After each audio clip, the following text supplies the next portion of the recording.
Welcome back, guys. Clock's on the stove. Today is December 7th, 2021, approximately 8 p.m. Tuesday, for those of y'all that didn't know. We got a lot we're going to talk about today. Usual host, myself, Grayson Fisher. Co-host, welcome back from his sickness, Big Meech. You know, we back out here, gang. Clock's on the stove. The clock is hot. Woo! Today's guest, we got the one and only, some call him the Christian Little Dicky, Cole Joffray. What's up, y'all? Pleasure to be here. Thank you for having me. We got a lot to jump into today, so we're going to just attack it. We're going to start off today with a new segment we added. We're going to give our biggest winners and losers of the previous week. I'm going to start us off. I think going off first, I think one of the with winners, excuse me, tongue-tied. We're going to start off first with winners. State of Michigan, man. So for those of you who didn't know, the horrible shooting at Oxford High School in Michigan, horrible thing to happen. But Michigan athletics bounced back, helping the state that was really down in the dumps. Michigan wins the Big Ten, gets the second seed, and Detroit wins its first game of the season. Hell yeah. Both teams dedicated their wins to Oxford High School and all those that were affected by it. My next winner, I'm going to go with the state of Alabama. The University of Alabama smashes UGA, Georgia, to win the SEC and get the number one seed in college football playoffs. And Bama also beats top 5 Duke. And the same week, the first time ever, a football team and basketball team both beat a top 5 team in the same week. My next winner, Gardner fucking Minshew. Go. The name tattooed to your brain, man. Jalen Hurts goes out for the Eagles. My man steps up 20 for 25, 242 yards and 2 touchdowns. Gardner Minshew, never count him out. Never count him out. All right, my fourth one, I'm going to go with change the sport. Little UFC, Jose Aldo, man. Man's old. You know, after the McGregor knockout, a lot of people forgot how amazing Aldo really was. And then the Max Holloway losses. I want to say he's almost 40 or he is 40. He dropped down a weight class, and he's on a 3-fight win streak, and he just beat the number 5 guy in the country in Rob Font. So he's really proven everyone wrong. And my last winner for this week, Jaron McVia, former Baylor walk-on, all right? It's 4th and goal, Big 12 championship. He's an outside linebacker. There's 28 seconds left. It's a one-score game. Touchdown punches it in. Big 12 championship, all right? If Oklahoma State win, arguably they're going to get into the playoffs. They do a sweep.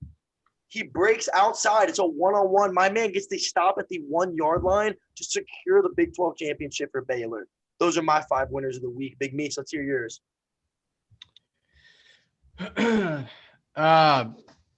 All the winners that I have, I absolutely hate. So I'm going to be unbiased as possible. The Patriots, sadly, as they took 2 games ahead of the East.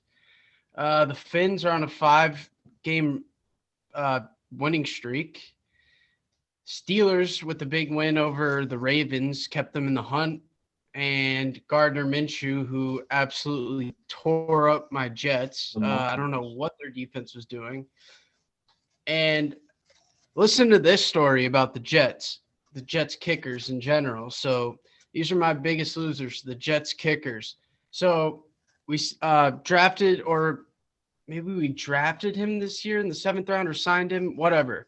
He was a good kicker. Matt Amendola, who is related to Danny Amendola, it's his brother, was the Jets kicker. He's got like one of the best legs in the league, but he couldn't make a field goal over 35 yards. Damn. So they cut him after having a horrendous season and missing like 4 field goals the game before.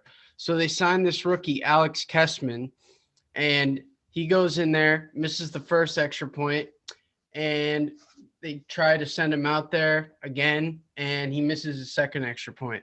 So he's cut right after the game, or maybe he got demoted to the practice squad. Anyway, the Jets then signed Cairo Santos. How about that for a kicker carousel? Yeah. Former Chief, right? Former Bear, former Chief, yeah. Yeah, he's old as balls. Let me see here. Another loser. I'd have to say the maybe the Chiefs, man. Their offense is a hot take. I don't think their offense is championship worthy, in my opinion. It just hasn't looked the same. Uh, I think you could say the quarterback situation, the Saints are a big loser because Simeon had a decent game. Now he had a shitty game, and I heard that they're taking first team reps with I'm blanking Taysom on Hill? his name. Taysom Hill, yes. And is he really the quarterback that Saints fans want going forward? I foresee next season that they will probably be the worst team in the league. All right, well, we'll go a little deeper in on that. Next up, I want to hear Cole's 5 winners or however many winners he has for this week. All right, my winners. The Dolphins win 5 straight. Tua looks like he's coming into his true form. Yeah. Dan Campbell, MCDC.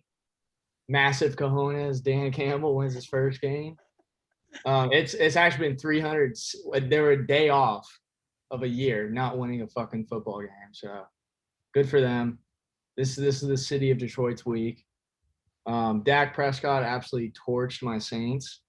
That team, like with a healthy offense, they look like Super Bowl contenders. They look really good. You're talking about the Cowboys, not the yeah. Saints, right? Yeah. Yeah, no, the Saints are ass, but yeah, the Cowboys look really good when they're healthy. Also the ball boy in the Saints Cowboys game, just absolutely like there's a 40-yard field goal. And he snagged it with absolute steez, just so casually. Super steez. Yeah. And another one of my winners is Kenny Pickett. Got announced as a Heisman Trophy finalist, 20 for 33 against Wake Forest. Decent game. 253 yards, 2 touchdowns, and he had that fake slide, which I want to know your guys' take on this. Like, should the play be outlawed? Because personally, I think it should.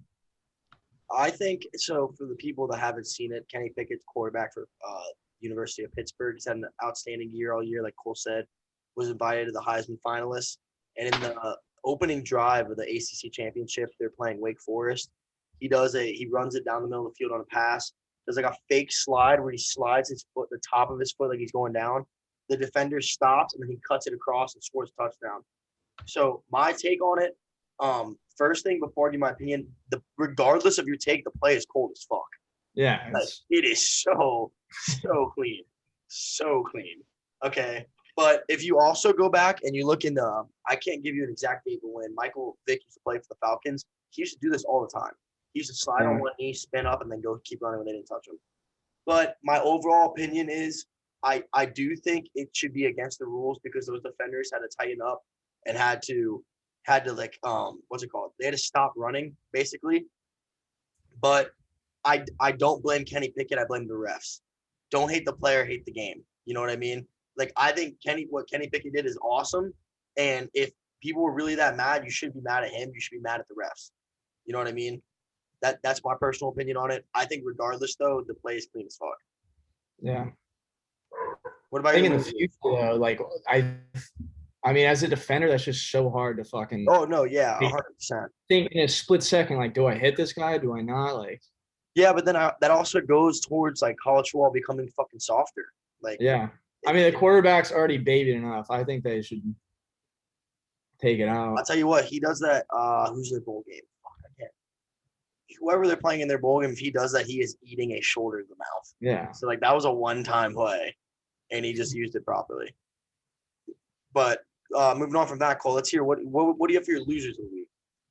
My losers, Antonio Brown, that dude just can't figure it out. I mean, he's been having a good season so far, but I mean, he hasn't played since week 7, faked the COVID test, which Aaron Rodgers did. And there's no repercussion, but and then Bucks probably going to release him. I think Antonio Brown's career is might be done. But can we go back to the sliding play? Because go in real quick. I said, by the way, I think it should be illegal, but I think you should blame the refs, not Kenny Pickett. No, I think it should be legal because how could a ref, you know, dictate whether it's a juke or a fake slide? But the thing is, the defensive player is allowed to, make contact with his two hands on the Not in quarterback. college. In college, they'll throw a flag instantly. Really? They don't even want you touching it. In college, because in college you're not down by contact, you're down by ground. So you don't have But to then touch how do you discern a juke from a fake slide? that's the controversy in the play, Meech. That's what we're trying to figure out. So there should be a way. In NFL, it's down by contact. So I can slide, no one touches me, I can get up and keep running. In college, it's down by ground. Yeah, I know. So why don't they make it down by contact to eliminate? Okay, but that now you're going away from the question. We're not talking about what we think about the rule. We're talking about what do you think if his play based on the rules should be legal or not. Oh, based on the rules, now it's completely illegal. Yeah, 100%. It's just too hard for a defender to fucking deal with that. Now, I think if it's the NFL, it's different because it's down by contact. They have to touch you regardless. So, yeah, why don't they make down by contact if a quarterback goes to slide that you could just at least two-hand touch him? You know what I mean? Well, I think that I like in college, I like the 1 foot in rule. I think it makes way crazier plays and gives it more people of a chance. But I think down by contact definitely should make its way into college because there's so many times a guy will get a breakaway route and he can't score because the quarterback underthrows him or he barely overthrows him and he falls and catches it and he can just get up and walk in the end zone, but it's automatically dead play. Like I think that's one thing about college football that needs to change. And I think one thing that needs to be changed about football in general is I think that interceptions based on contact of a receiver should go on the receiver and not the quarterback. I think if I'm the quarterback and I hit you right in the mouth, all right, and it bounces off your face mask because you have no hands, and a defender picks it, that should not hurt my stats for throwing a good ball and you not catching it. Yeah, that's one of my biggest things I've been thinking about a lot recently. But anyway, Cole, you want to finish up on your biggest losers? Yeah, the other ones I had the Saints wide receivers. They're fucking guard. You got a bunch of practice squad dudes out there trying to catch footballs from Taysom Hill, who has barely any experience at quarterback. Lamar Jackson and the Ravens. They lost a pretty big rivalry game against the Steelers. The week before he had 4 interceptions. I like if they make it to the playoffs, I don't think he has it in him to win any big games. And also the Bills defense, they allowed 200 yards rushing to the pass. Mac Jones threw the ball 3 times. Like if you know it's coming, like how do you not stop the run? You know? It's like one of those like movie scenes or something. It's like no. It's this time they're gonna throw it. I promise. Like this way, and they just did that for 4 quarters. I don't know. Yeah, terrible. I'll give you my biggest losers. I got Mike Gundy, head coach for Oklahoma State. And listen, I like Mike Gundy. I'm a fan of Mike Gundy. I think he's a good coach. I just think his entire career is basically the same thing. It's like we're right there to be the best, and then we shit the bed on something. And I think that Big 12 championship it was very Mike Gundy to happen. It was super Mike Gundy. Next, I also Cole have the Ravens. Now, I think that Lamar Jackson's played like ass his last 2 games, but he's also played amazing at other times. So I wouldn't say they're on a steady decline. I would more say they're very inconsistent. You don't know which Ravens and which Lamar Jackson you're going to get that day. Next up, I have college football fans. These might be the shittiest bowl games I've ever seen put together. We're not going to go through the bowl games because next week before they start, we're gonna do a whole bowl series mania. But if you haven't seen them, go to ESPN, look them up. 2022 bowl games. They are absolute dog shit. I think they are so poorly put together. The matchups are terrible. I think everything about it is just. It was the least excited I've been for bowls, and it's usually my favorite thing in the world is when the bowl games get released. I just think they just did it horribly. And next. Notre Dame, dude, like you literally were like you were Georgia not shitting the bed on Alabama away from going to the college football playoffs right after losing your coach. Like there was this hypothetical Cinderella story, like, oh, Oklahoma State, like 2 teams lose, Notre Dame gets in with a coach that is literally just got the head coaching position. They somehow win the college football playoffs, and they just say "fuck you" to Brian Kelly. You know what I mean? But what's it called? That didn't happen.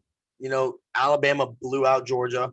Nobody saw it coming. This completely fucked Notre Dame. So I'm not even a Notre Dame fan, nor do I like Notre Dame. But I do feel sorry for the fan base and the team. Y'all are definitely losers this week. Next up, my last one actually is, next up, my last one. UF basketball team. Last night they lost to 0-7 Texas Southern, 69-54. Talk about an upset. Yeah, dude, I don't even know what to say about it. I don't follow UF at all. I don't follow basketball really, but that's just a stat I want to rub into all my Florida fans. You lost to an 0-7 Texas Southern team, 69-54.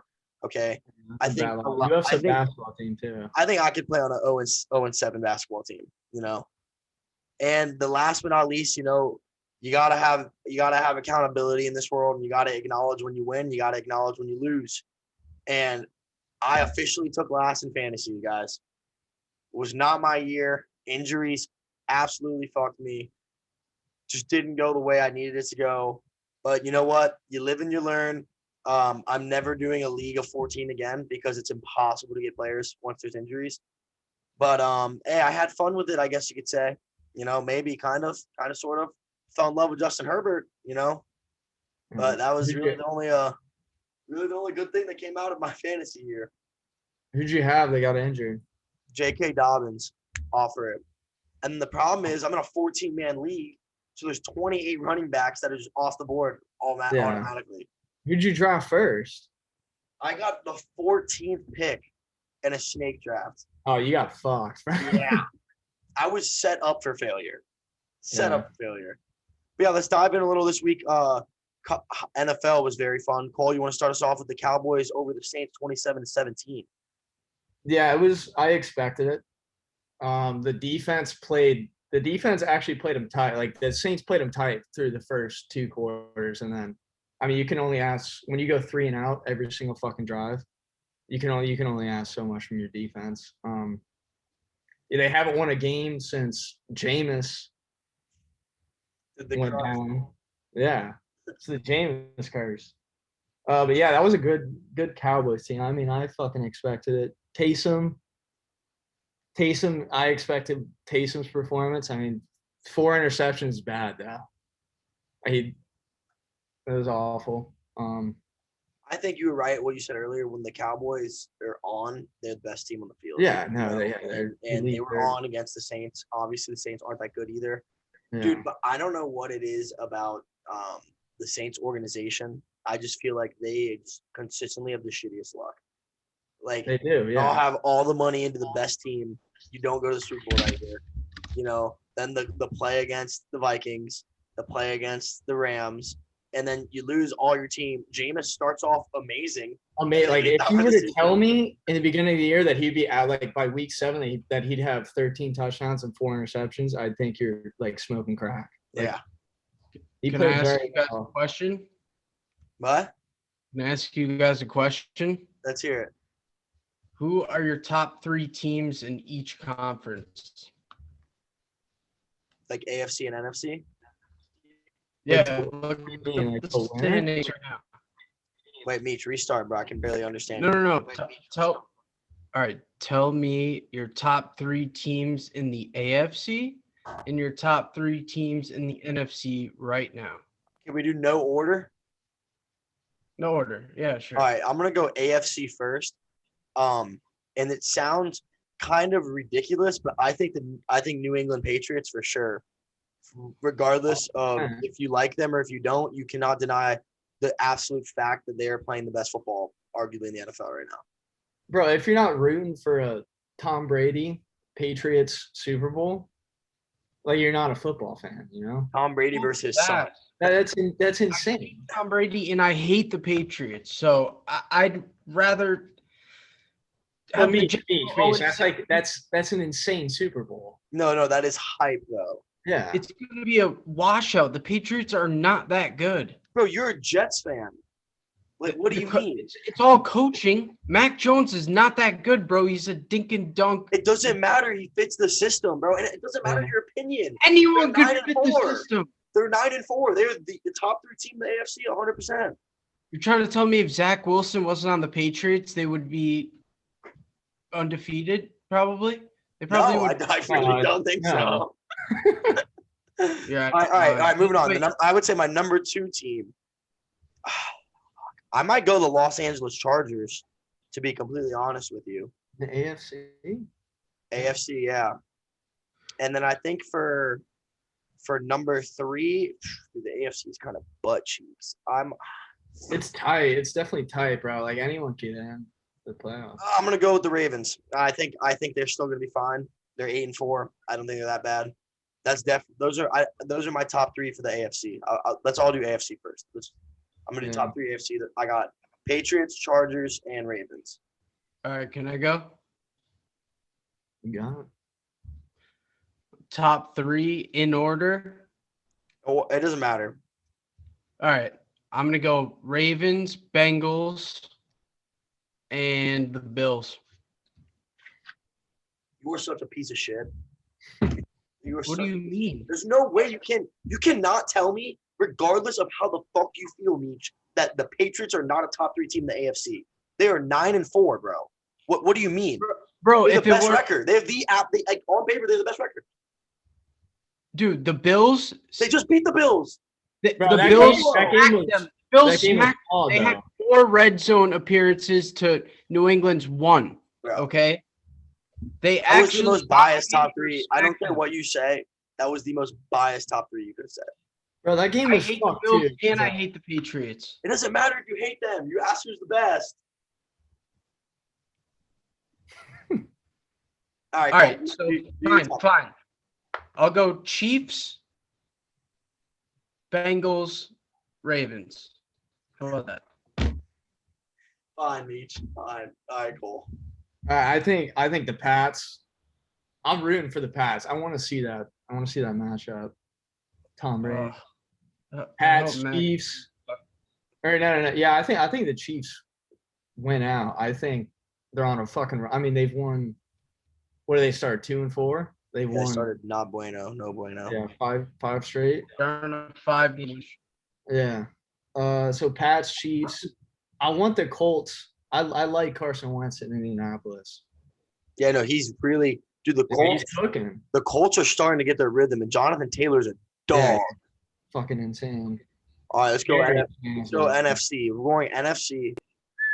Dude, the NFC is so much deeper than the AFC. It's ridiculous. I'm going. Damn, this is a lot harder. I'm going Cardinals. I'm going Cardinals, Packers, Rams. I'm going Cardinals, Packers, Rams. And I think the Bucks and Rams can be flip flopped, but I think due to the head on win, I'm gonna put the Rams there. I have the exact same The same three. thing in that order. Yeah. Cardinals, Packers, Rams. You agree with the Bucks, Rams, almost equality though? Yes. Cool. Dude, I'd say Cardinals, Packers, Bucks, because I mean Stafford he played 1 playoff game. Yeah, see, that's my Where? that's my absolute biggest concern about, and me and Meech talk about this almost every podcast about Stafford is like, dude, the guy has every weapon to be the best quarterback in the NFL. And he has every weapon to Yeah. get to a Super Bowl, but he's never done it. He has no experience. He's Yeah, but played he has one so- playoff game.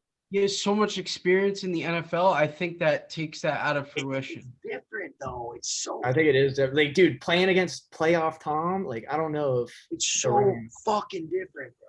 So different. they should. I mean, Rams should be number 1, like, based off talent, like, on paper, like, they have the most talented They team. better win it this year because By they far. Saints. They're so Yeah. they're over the cap. Yeah. And the Cowboys have are a to dark be. horse. Yeah, well, that's what we were just talking about when you brought the question was the Cowboys Saints game. Yeah, when healthy, I think the Cowboys are Super Bowl contender. I mean, Yeah. NFC is packed. I agree. Let's move. Let's keep it moving with the games. Next game we got Bucks 30, Falcons 17. Like Cole was saying, the ESPN Football Index has the Bucks Pats Super Bowl as the most likely matchup. I just think that it was just basically what we expected. The Bucks were a better team than the Falcons. I don't think there's much more to touch up on that. Unless you guys want to say something. Next, we got Cardinals Bears. Cardinals 33, Bears 22. Dude, the Bears are on track to becoming one of the worst teams in the NFL. Like they don't know what the hell they're doing. They don't even. They're like the kid that studies the wrong chapter for the test. Like they know they think they know what they're talking about, but they have no idea what the answers are. They're winging that shit. Yeah, you know? and honestly though, Cliff Kingsbury is super stupid if he leaves the Cardinals to go coach in college. I think like what Shimmy said, it was definitely a strategic move by him to get more money because he's on the last year of his contract. But dude, he is balling. He's not that good of a college coach, but the man can coach NFL, bro. And then y'all want to touch up on the Cardinals game? Yeah, no, I wasn't able to watch it because I was working, but I mean, I saw this is the first game Kyler is back, right? Yeah, and he ate. Yeah, he ate. They fucking would they lose 2 before that or Yeah. without that? So I mean, he's obviously. I didn't really watch this game, but I know Dalton threw 4 interceptions. It's kind of surprising that the score ended up like that. So I don't know what was going on. Maybe the Cardinals were resting starter. I don't know what the deal was, but or if they had injuries. But yes, Cliff Kingsbury is dumb as shit if he leaves for I forget what college program. Well, there's a bunch that were flirting with him. Absolutely. Why would he leave? Yeah. No, but like what Shimmy said, Meech, makes a lot of sense. Like using it as a recruiting strategy, like, oh, I'm gonna go flirt with the Oregon job. I'm gonna go and do an interview. I'm gonna kill the interview. They're gonna want to hire me, and then the Arizona Cardinals organization can hear about it, and they're gonna pay me more. You know, so like I understand it. Nick Saban does it still. All these coaches do it, bro. It happens all the time. True. Yeah, I think you should entertain all offers. Yeah. But he's got to stay. They're going to sign him dude, he's killing it over there, bro. Yeah, he's killing it. The highest paid coach. Yeah, next up we got Chargers 41, Bengals 22. My biggest takeaway is one, Justin Herbert is a dog. Yeah, dog. Ever since he came to the league. Dog. Okay, and the next thing is the Bengals. All right, so I was listening to some Pat McAfee today, and I want to bring up a point. He said, I hate like trying to take ideas from other people, but I just thought it was a brilliant idea what he said. I'm giving him all the credit. Pat McAfee, thank you. Hope you listen to Clocks on the Stove. He said the Bengals are extremely inconsistent and they're most likely not going to make the playoffs. But going into this year, Vegas had them at at 5.5 wins. They're good. They beat that. I believe so. They already beat it. Correct? Bro, the thing about this game, sorry to cut you off, but the Bengals were down 24-0. And then they came back 21-24.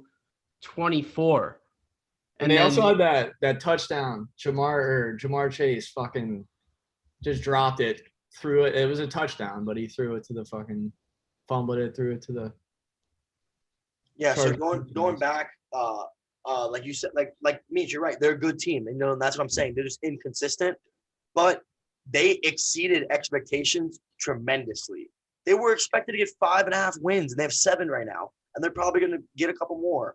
You know, like yeah, I think they're very underrated, but they lost to like the Jets, and I don't know. So they've got to get some wins down the stretch, and they're going in the right direction for sure. I think they'll make the playoffs.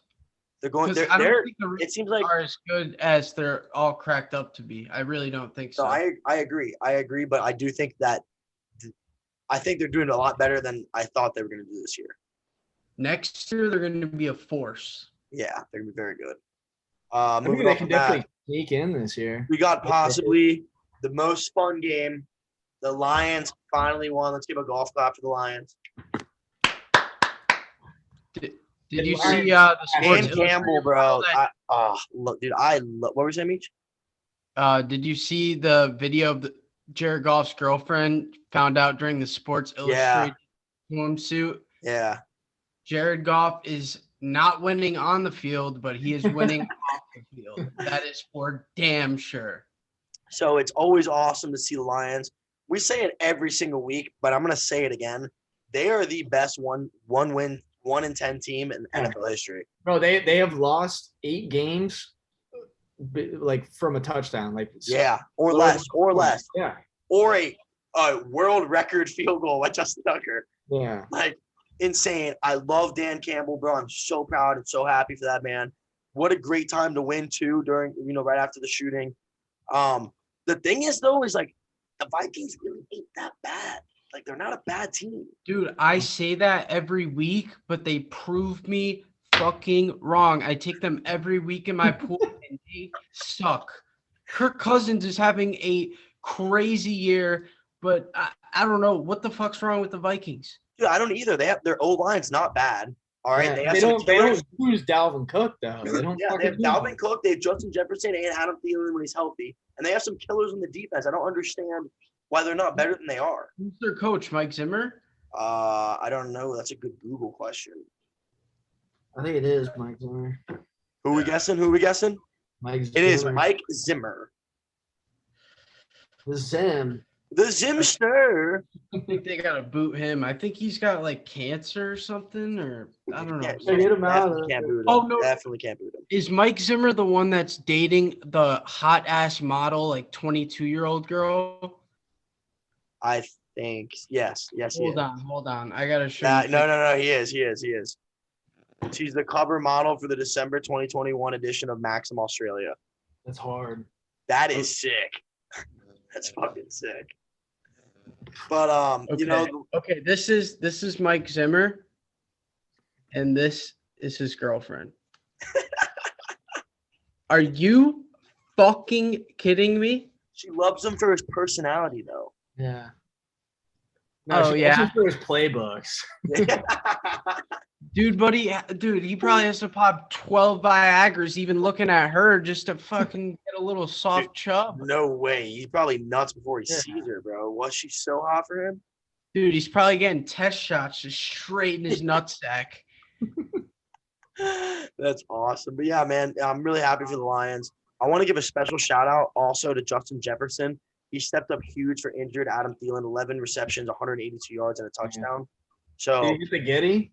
yeah, he did. He probably did. I didn't watch the game. Yeah, I was driving home from a vacation, so I don't know. Next up, we got Dolphins Giants. Cole, I'm gonna actually let you run the lead on this one because you've been pretty interested with the Dolphins going on. Yeah, no, I mean Dolphins 5 straight. I mean, wait, who'd they beat? They beat the Giants 20-9. Giants. I mean, the Giants are just like the Dolphins, bro. But I mean, Dolphins 5 straight. Tua actually looks good. He looks like he's playing up to expectations. Jalen Waddle is a fucking beast. Disgusting. Yeah. The thing about Tua, he's like Chad Pennington, who was like one of the most accurate passers of all time. I'm not even just saying that as a Jets fan, but like his completion percentage is like insanely high. It's like almost 70% completion percentage. That's insane. And I mean, they're still trying to find an identity with all the shit going on with Deshaun Watson. And I feel like now that that's out of the air and I don't know, I guess Tua could focus on just playing, then I don't know, maybe it's made a difference. No, Meech, actually, I want to piggyback off of that. I really like what you just said, and that was something that I was reading. I was reading about earlier today. Is like there's a psychological aspect to why Tua is playing better too. Is up until last week, there was just so much talk of him getting traded and getting benched. Deshaun Watson coming in, like, dude, it's so hard to keep a straight head, especially when you're young. Tua's young. He's only third year in the NFL. He's still very young, so it's a lot of stress. You're supposed to turn around a program that hasn't been good in so long. And on top of that, the same guys that are helping you get better are also hoping someone else comes, So, like, now knowing he's there and he's their guy, there's definitely a lot less distractions for him. He can just go back to working on his throwing motion and getting that chemistry with the receivers. So I actually do agree with you that on that, Meech, a lot. No, that's why I feel bad for T-Law, too. For who? I mean, for Trevor Lawrence. Yeah. The expectations of him coming out of college, like they thought he'd change, like, especially with Urban Meyer. Such a shit. Position. Yeah, I mean, that was just a disaster. Next, we got Eagles, Jets, 33-18 Eagles. Minshew, 8, already set his stats, 20 for 25, 242 yards and 2 touchdowns. Meech, you got anything to say about this game? Yes, I do. Actually, Zach Wilson 8 as well. He had 4 drops, and he still had a 60% completion percentage, 226 yards passing, 2 touchdowns, 1 rushing touchdown, and an interception, and 83.9 rating in his first game back. So, hey, we'll take that. Hell yeah. The thing that happened with that game was the defense just did not show up, dude. We have all rookies playing as safeties. Marcus May is out. We lost 4 guys on offense starting the second half when it was a close game. So, I mean, yeah. The Meech, Eagles let me give you a question this time. Say you wake up tomorrow, you have a dream, all right, you get a wish, you get a genie wish, all right, and you wish to be the general manager, or excuse me, the owner of the New York Jets. Should be New Jersey. It's New York. We're not going to talk about it. What are you doing to change your program or your organization? Well, we have our 2 hopefully top 5 draft picks if Seattle keeps losing. And we're going to have 2 first-round top 5 draft picks this draft. So what I'm doing is I'm taking a corner. No. Maybe another offensive lineman, because if we have Elijah Vera Tucker, who is the best rookie lineman arguably in the league, he's a star. We have Mekhi Becton, who's out, who was like second team All-Pro last year. And I don't know. I think we draft maybe another receiver, or maybe a game changer on defense, maybe a safety or a linebacker. And then in free agency, I say we go out, make a big splash, and sign someone who could complement Michael Carter in the backfield. Now, what about like coaches or GMs or anything like that? You're going to make any changes there? You're the owner. You can do everything. Like, this is your No. Right, Sticking with Robert Saleh and Mike LaFleur. Ever since he's moved up into the booth, the Jets have been tearing it up on offense. Like week 8, they led the league in offensive yards per game at like 480 yards per game for like 4 weeks. So I say we ride with Zach Wilson. The only thing I would do maybe is I would trade, if Deshaun Watson is cleared of all of his cases, I would trade a first-round pick and Zach Wilson for Deshaun Watson. That's a fat if. And still have a first-round pick. That's a large if, very large. But I like where your head's at. I like where you're thinking. Big moves right there. They should listen. Jets organization, clocks on the stove. Check us out. Yeah. All right, next up, I don't think we need to really go into it. Colts 31, Texans 0. We talked about it. Carson Wentz starting to feel himself. Jonathan Taylor killing it. Washington football team 17, Raiders 15. I got nothing to say on that. Y'all want to say anything about the Washington? Dude, Washington football team looks like they're in the hunt. They're straight. Yeah. I've always been a fan of Heineke. I mean, he makes plays, but he's not clutch. So I was a fan of Heineke since I was in like 5th or 6th grade when he won the Walter Payton Award in the FCS for Old Dominion. Yeah, I mean, he's fucking. But you know who I've always been a fan of is Ron Rivera, bro. That man knows football. He's just a football dude, man. He really just knows football. He knows the ins and outs. I mean, look what he did with Cam Newton. No one else could do shit with Cam Newton. Clearly, no one could do shit with Cam Newton. But yeah, that's all I got to say about that. I think the Washington football team's starting to come together. Yeah. I don't think Heineke's going to bring him to any sort of greatness. But at least they're getting to the playoffs, maybe, probably, hopefully, you know. Next, we got Rams 37, Jag 7. Not surprising at all. Only 2 things I got to take away from this. I feel so bad for Trevor Lawrence, man. I really don't think it's his fault. They suck. So I feel super bad for him. Yeah. And I think he was put in a position to fail. Like. Yeah, 100%. Yeah. Okay. Can I say something as a Jets fan? Yeah. Before the draft, they're like, oh, we send the Jets to a shitty ass organization. He should just sit out. And we hire a pretty good coach in Robert Saleh and Mike LaFleur, a up and coming offensive coordinator. And I think if Trevor Lawrence was on the Jets, he would actually be doing pretty well. Of course you would. Am I wrong?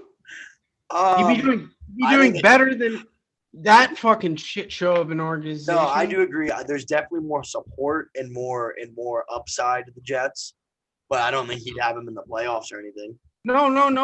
I'm saying he wouldn't have 9 touchdowns and 10 interceptions. I agree. Yeah, I'm honestly I'm gonna agree with you on that, Meech. As much as I love disagreeing with you, I do agree with you. I do think he'd do a little bit better with the Jets. Yes. And I think Zach Wilson would do a hell of a lot worse than T-Law with the Jags. Oh my God. Oh, They would throw him He'd be out out. of a job already. Yeah, he'd be out of a job. Yeah. So the other thing is, Urban Meyer definitely is not staying past next year, in my opinion. I think You think so? no. yeah, he's gone. I can't believe they didn't fire him already. Yeah, he's gone. Now people are saying maybe he goes to Oregon. Dude, he's too old. Doesn't he have like heart palpitations? Bro, he's a piece of scum, dude. He doesn't care.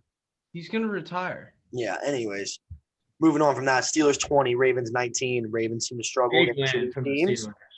And Big Ben announces he's done after the season. He's done. Farewell tour. Not a big surprise. Now, like I said, once again, giving my credit to Pat McAfee.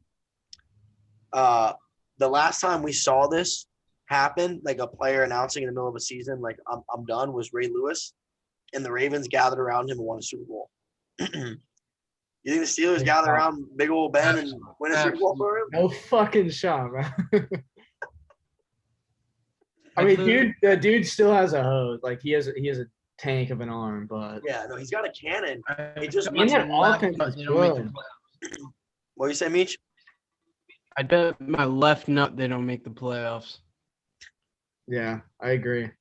Yeah, dude, it's just like it's so frustrating to watch Big Ben because like, low key they should have done that. This conversation should have happened last season. Like I don't even know what Mike Tomlin was thinking about bringing him back. He literally looks like he's in pain every step he takes on the field. Like he looks like every step it hurts him. So Like it feels like I'm watching my dad out there trying to throw a fucking football. yeah, literally. Let's move on. Yeah, going on from there, we got Seahawks 30, 49ers 23. Seahawks finally escaped the slump, bounced back. Pretty cool to see.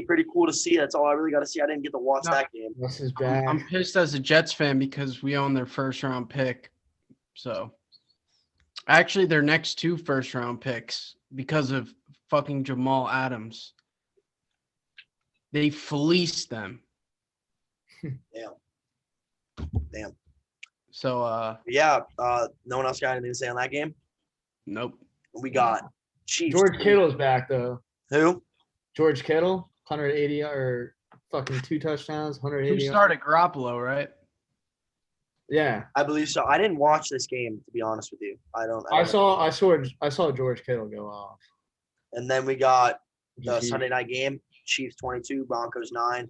So I'm going to go against what Meech said, and I think the Chiefs are coming back. I No, they're think back. Their offense isn't as explosive and as crazy as it used to be, but their defense is playing tremendously better, which is, dude, playoff. It doesn't matter how their offense looks right now. When it's playoff time, Patty's going to snap. It's going to come together. Like that's just the caliber of player he is, But knowing that the defense is playing good, that's kind of scary if you're playing the Chiefs. Yeah, but the Broncos 9 points. Their offense is not great, and I mean that's a good showing to hold any team in the NFL to 9 points. But it is the Broncos, and I don't know. We'll see how it goes, but they had one of the worst defenses. They're trending up. They're like top 20. I'm calling a Patriots Chiefs matchup, AFC Championship. That would be pretty darn hype, man. Pretty darn hype. Awful. All right, guys. Last game, Monday Night Football, as we already talked about. Patriots beat the Bills 14-10.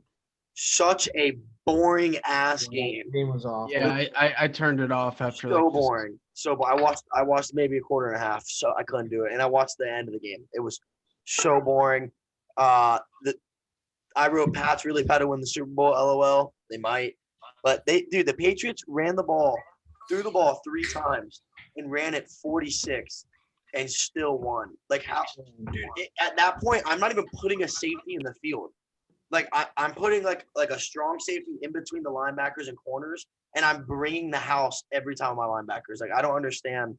Yeah. Like they just bullied them. Like that is the textbook definition of football of getting bullied.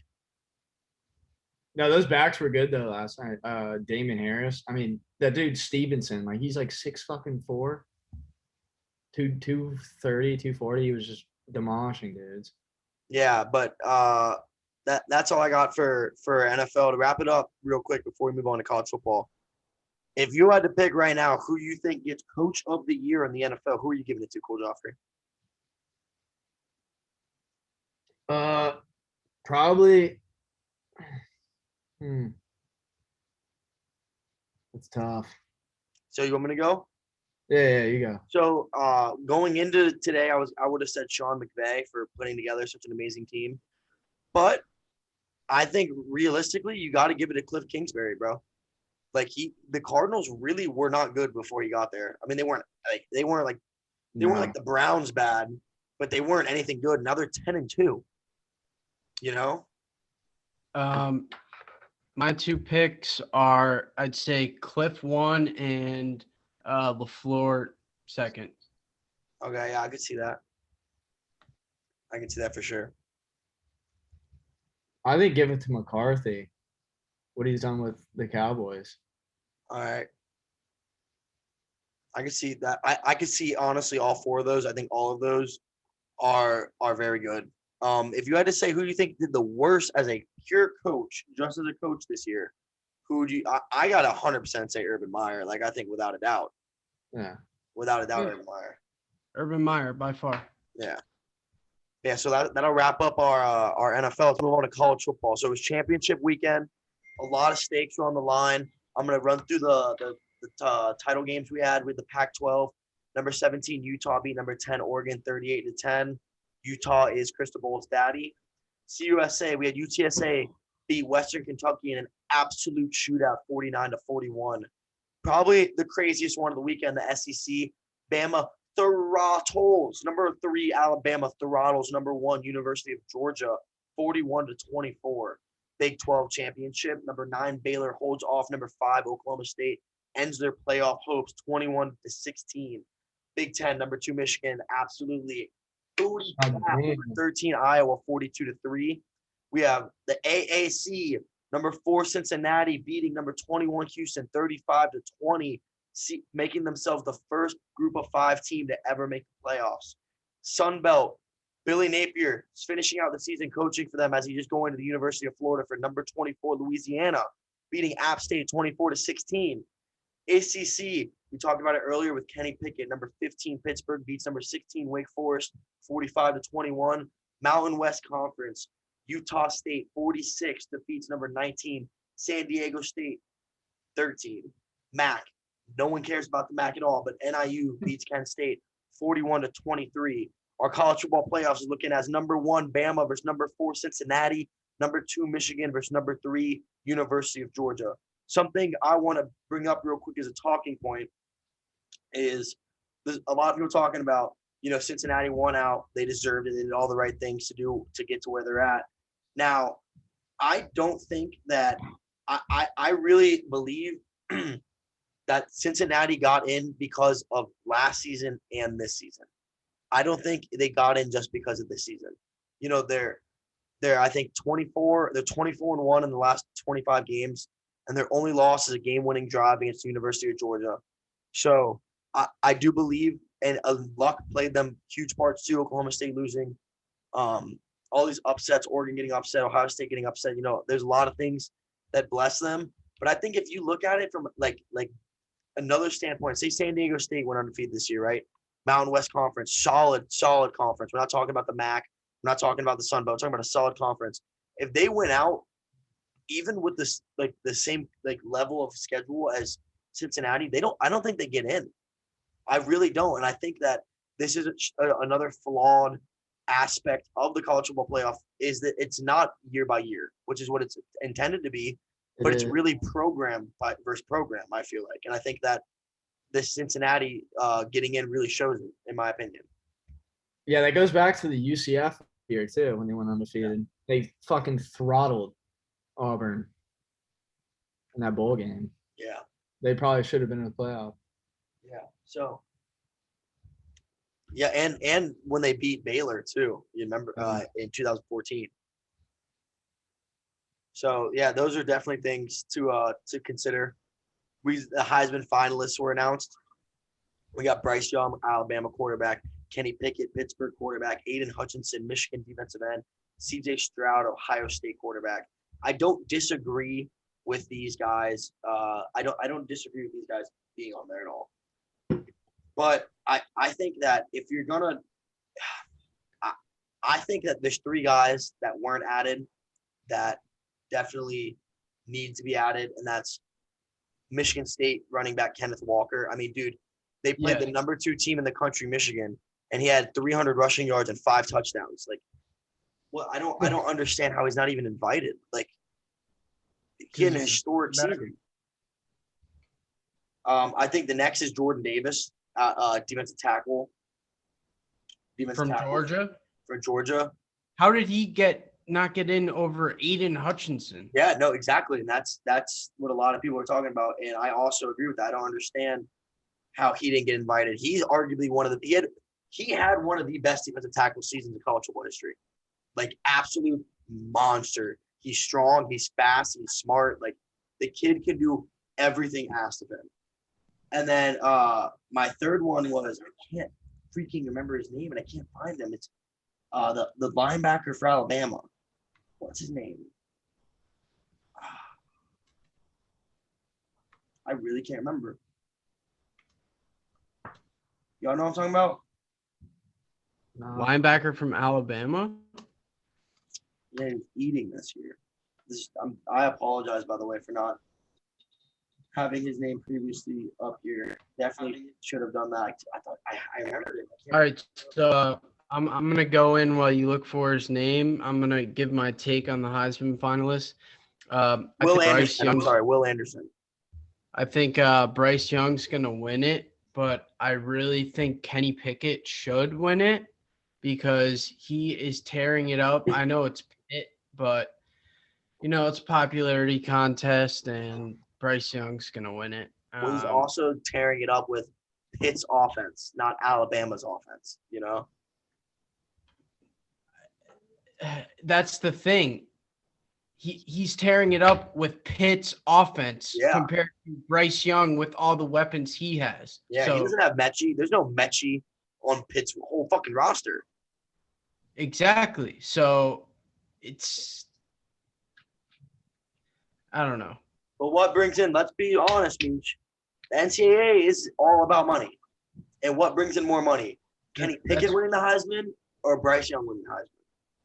That's why the NFL is so much better than college. First of all, they're amateurs in college. Second of all, you don't know any of their names. Third of all, I like to watch pure, crisp football. Thank you. Thank you for your input there, Meech. So I don't get why the honky tonks go crazy for college football. I feel like it's all girls that don't know what's going on. No, so if actually let's touch up on this. Let's talk about this. So I think personally, as a fan, I enjoy college football much more.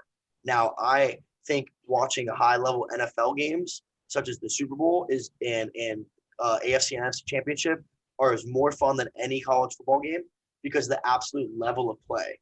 But the reason I like college football more overall is because there's a lot more passion to it. There's a lot more meaning. Every game matters. If you lose one game, you can lose your chance of going to the playoffs.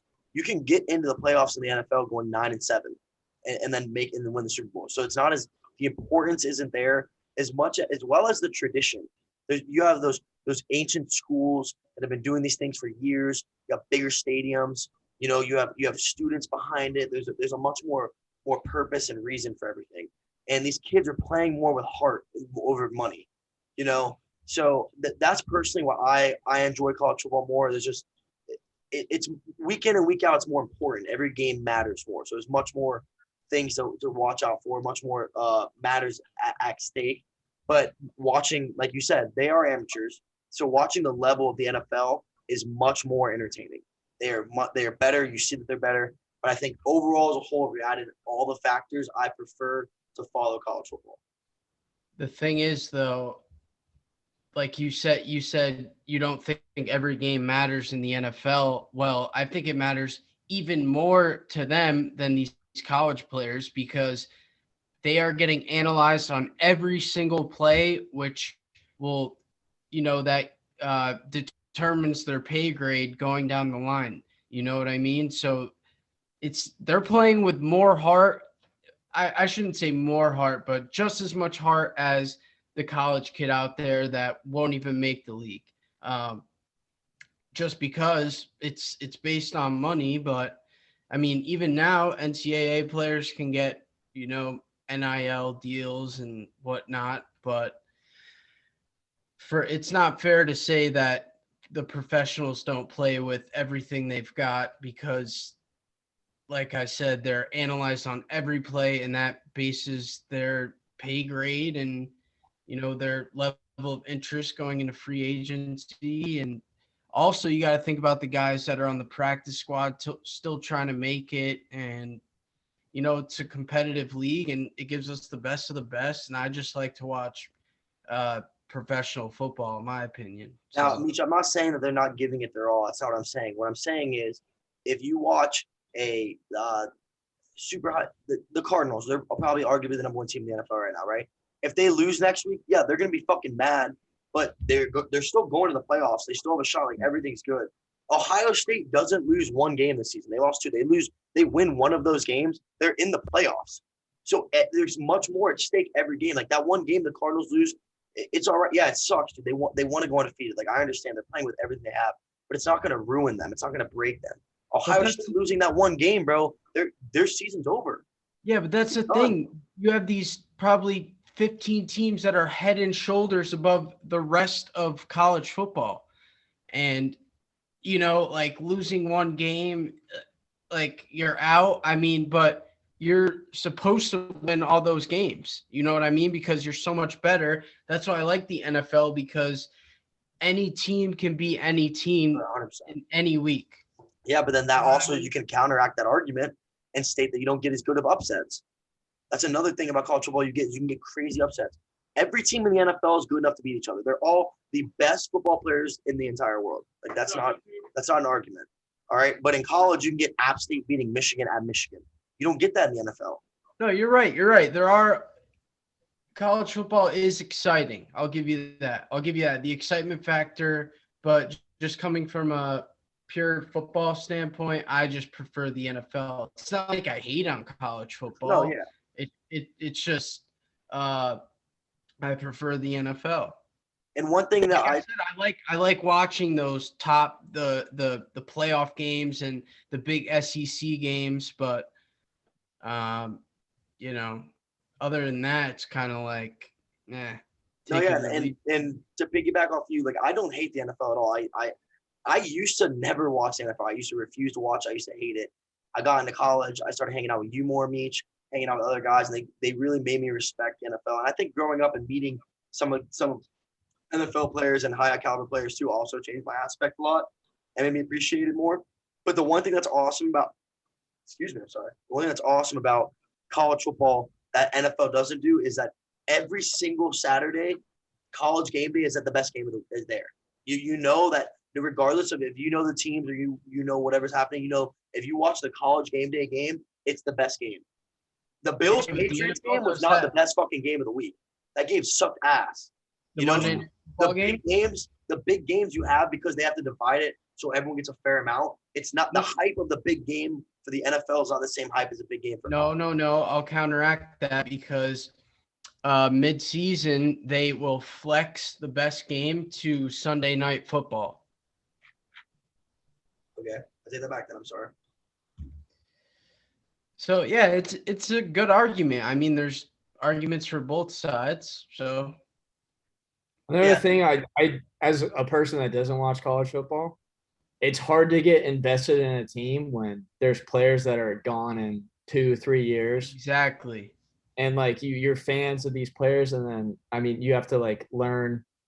Like I don't watch college football because of that, because like in the NFL you can watch a quarterback get drafted and then watch his whole career Right. like develop and shit like that. So, That's what I like about the NFL as well. Yeah. You know the guys out there, and I feel like college football the past couple of years hasn't had much excitement. This year has been insane. This year's been But insane. there's no stars. Like there's no Johnny Manziels or there's no like stars out there. I don't know about that, Big Meech. I don't know. Like there's no Cam Newton. Like I loved Tua college Tagovailoa. football from the Tim Tebow years, the Tua Cam Tagovailoa. Newton year. Kyler Murray, Baker Mayfield, Okay. Donovan but- Taylor, Melvin Gordon. Okay. Like, there's been stars, bro. But like, this year, like there aren't many great no, players. this year, no. I agree. This year, it's a very even. There's not like one guy who's like that's the best guy in the country. you think this draft class is gonna suck? I think it's gonna be good. Really? I think they're all very evenly like talented. That's why I think it'll be good. This is going to be the worst quarterback draft Oh, class. quarterback wise, That's what I've heard. Is that It's the gonna be dog quarterback. shit. I think quarterback wise is gonna be ass, but overall like strength, I think it's gonna be a very solid draft class. Because you need to also remember, Cole, there's a lot of guys that were gonna go in last year's draft, but since they got another year of eligibility with COVID, they stayed back and developed more. You know what I mean? I heard it's going to be a big defensive draft. Yeah, There's a for lot sure. of, No, for sure, 100%. linemen on both sides and heavy corner draft, which is good. Yeah, no, definitely a very good defensive draft, which is good because the NFL's kind of been like shying away from defense, and I'm all about defense, 100%. Yeah, I don't like what the NFL is doing, but the same thing for college football. I mean, those taunting Dude, calls. college football is going to mimic what the NFL does because they're trying to build success for those people for the next level, you know? Yeah, but they're even more pussy in college football, I feel like. Yeah, I don't disagree with that. But going back to I want to keep moving on. I'm sorry to keep touching on this. I just want to bring it up one more time. Going back to what you said about what I like more between college and NFL, like, yeah, I do overall enjoy college football more, but I enjoy NFL playoffs equally as much as I enjoy college football because there's just a different atmosphere to playoffs, bro. And that's for any sport. I don't watch regular season hockey. I only watch the Lightning. I don't watch any regular season basketball. I barely watch the regular season baseball. And I watch regular season NFL. But I watch playoffs for all four of those sports just because the energy and the emotion and like playoff sports is what like that's the reason you start sports when you're a kid is the emotion and the love and the passion. Like at that point, it's fuck the money. Like those people want to win. You know what I mean? Like, Yeah. So I do admit that I enjoy when it's playoffs time in the NFL as much as I enjoy the whole season of college football. 100%. I will also say that I would be a much bigger college football fan if I went to a college football school. Yeah, no. Me too. Yeah.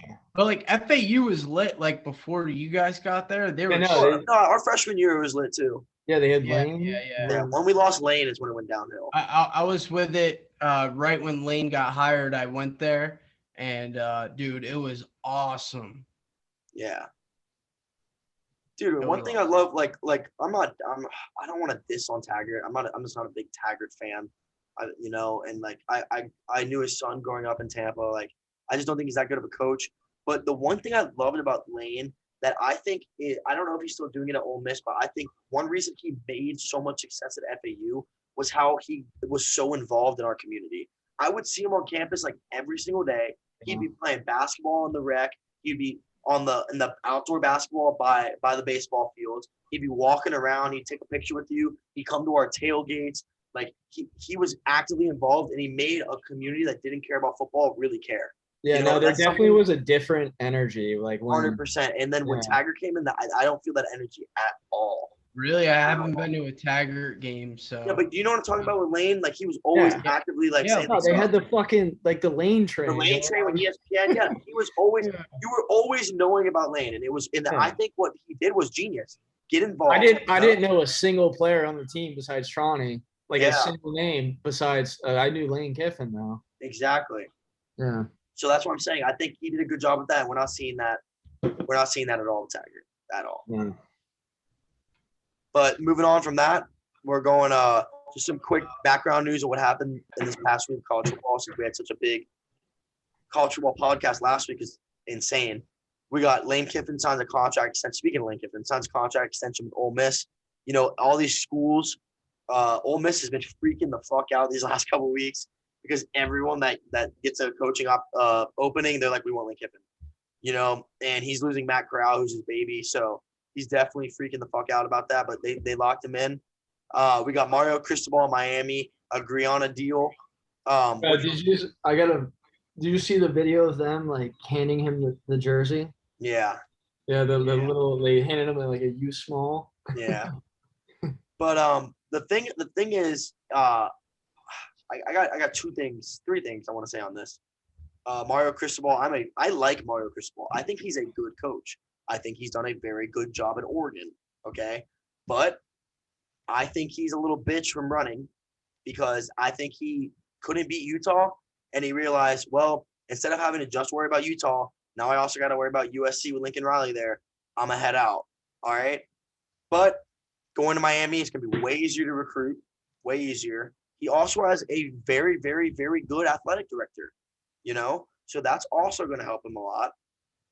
And on top of that, they're probably giving him a lot of fucking money. And living in Oregon would suck. Let's be honest. It rains like 300 days a year. It would suck ass. Okay?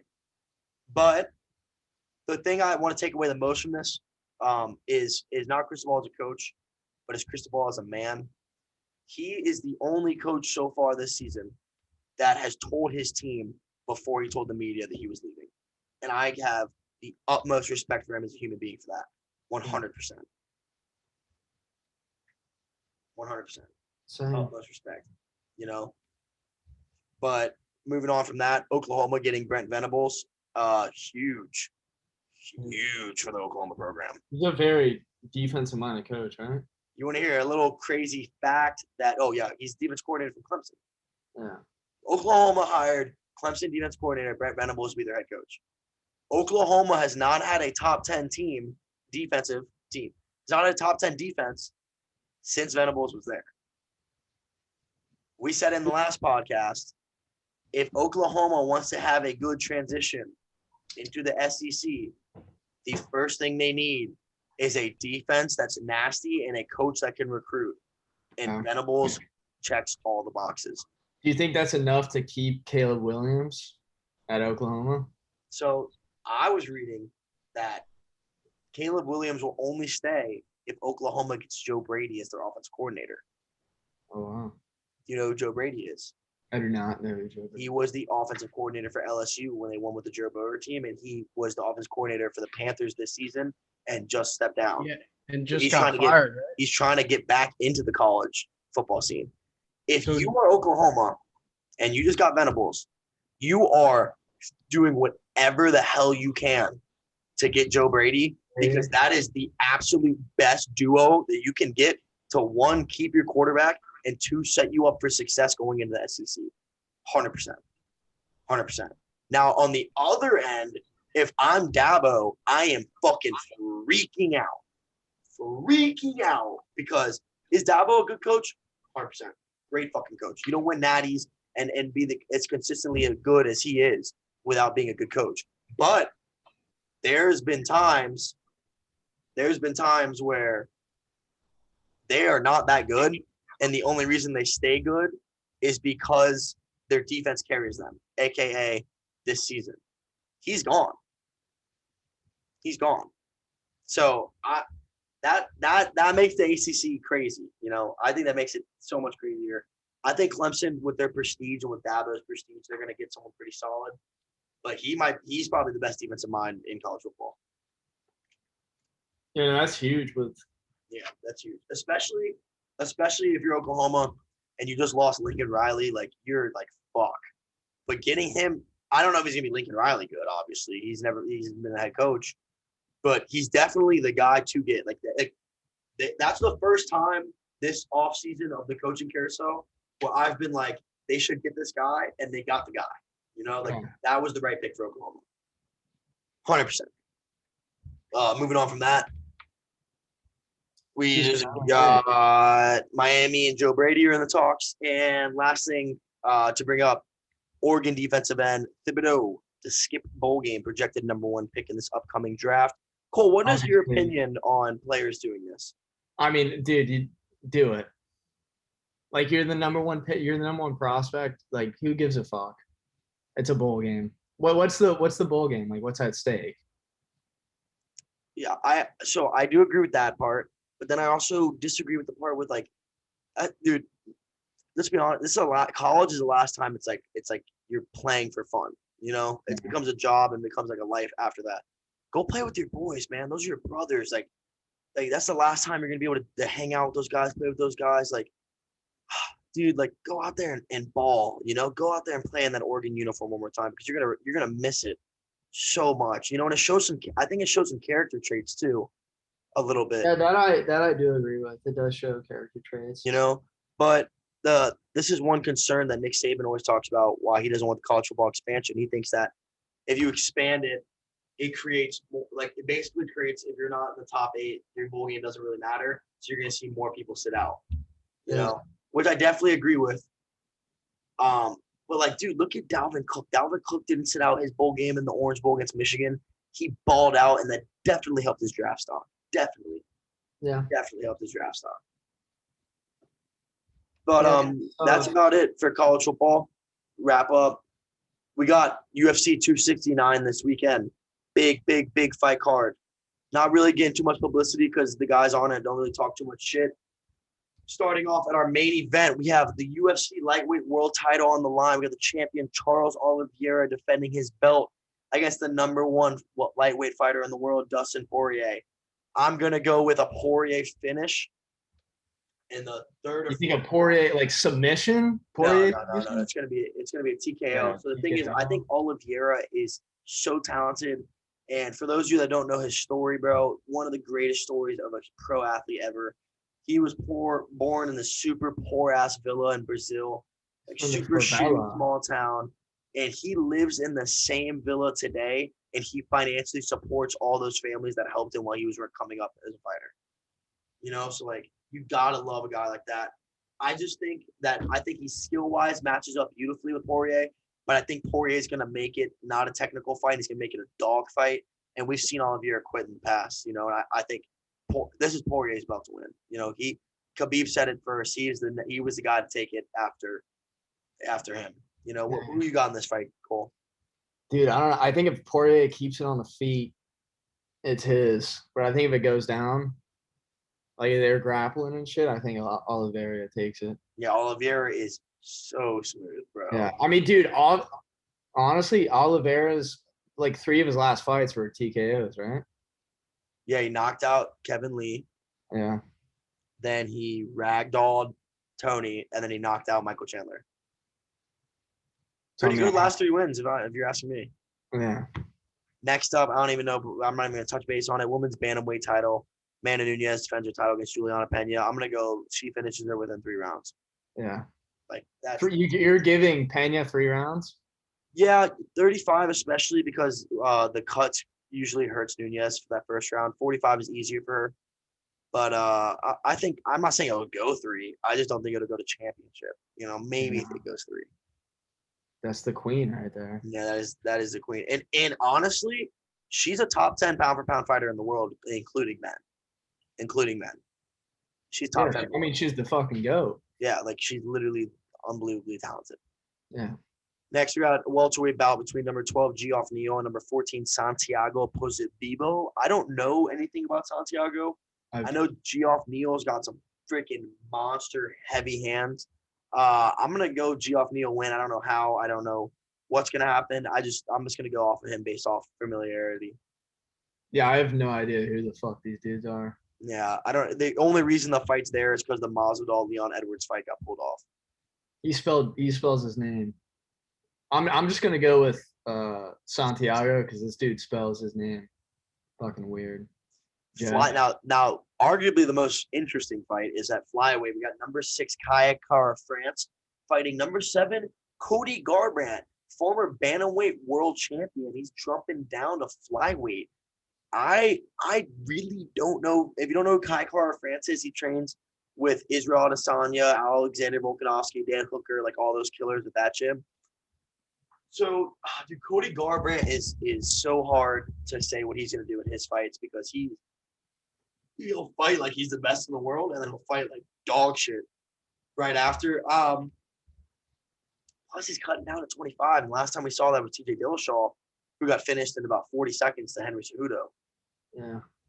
Very interesting fight. I think it's going to be super fun to watch, super fast. I might go with – my heart's going to go with Cody. My brain's going to go with France. Decision France. Decision France.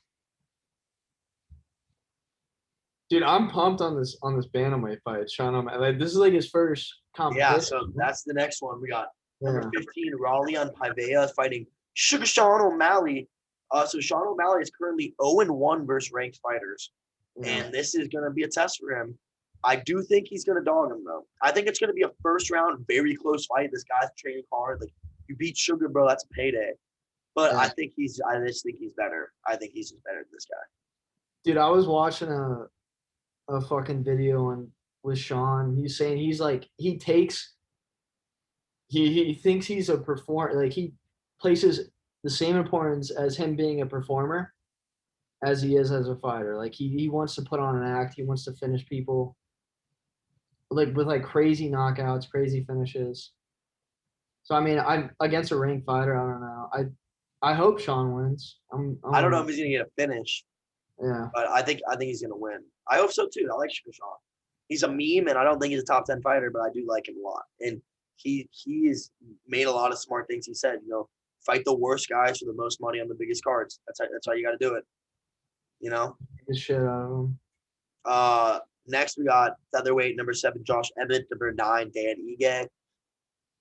Josh Emmett had a war with Shane Burgos a year ago, tore his ACL, MCL, and PCL in the first 30 seconds of the fight, and still won. First fight back from the recovery, fighting his first top 10 opponent. I'm going to go with Josh Emmett. I like Ige a lot. And going back to what I just said about Sugar Sean, about him saying, like, fight the worst guys for the most amount of money on the biggest cards, Dan Ige does the exact opposite of that. So it really sucks following him and being a fan for him because he only takes the hardest fights, but it also is the reason he's ranked number 9. It's hurting him. And I think Emmett's hands are so fucking heavy.